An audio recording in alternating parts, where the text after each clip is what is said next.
বঙ্গভবনে বিজয় দিবসের অনুষ্ঠানে বেগম জিয়া ও তারেক রহমানকে আমন্ত্রণ।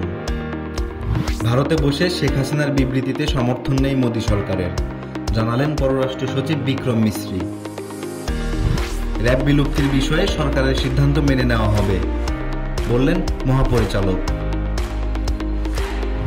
লন্ডন সফর ফলস্পর্শ হয়েছে, জানালেন মির্জা ফখরুল।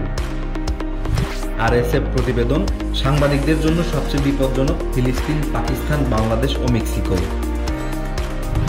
মজলুম জননেতা মৌলানা আব্দুল হামিদ খান ভাসানীর জন্মদিন আজ।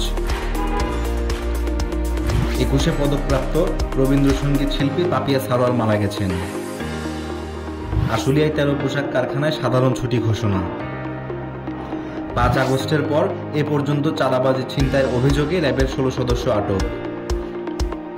গাজীপুরে ট্রাকের চাপায় অটোরিকশার 4 আরোহী নিহত। দেশের সর্বনিম্ন তাপমাত্রা গোপালগঞ্জ ও চুয়াডাঙ্গায়।